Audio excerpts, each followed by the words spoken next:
Imana yakora imirimo abaturiye yabikuye. Ese ukorera Imana cyangwa se ukorera abantu? Ihangane ukorera Imana, imbere yawe hari amakamba. Urasenga ukabizira wasubizwa ngo wavange. Imana yakora imirimo abaturiye yabikuye. Ese ukorera Imana cyangwa se ukorera abantu? Ihangane ukorera Imana, imbere yawe hari amakamba. Ihangane ukorera Imana, imbere yawe hari amakamba. Oh, ihangane ukorera Imana, imbere yawe hari amakamba. Ihangane ukorera Imana, imbere yawe hari amakamba.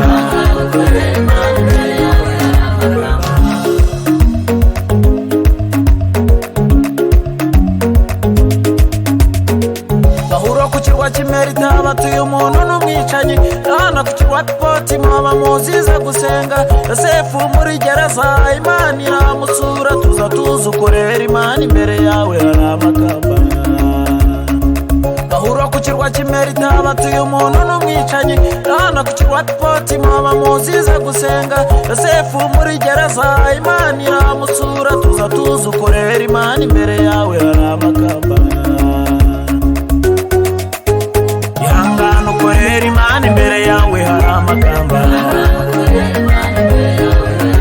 Oh, ihangane ukorera Imana, imbere yawe hari amakamba. Ihangane ukorera Imana, imbere yawe hari amakamba.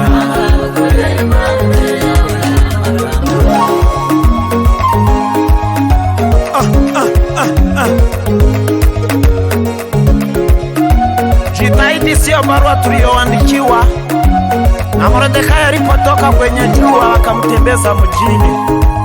Mwambie Yesu anaweza yote, atakushindia.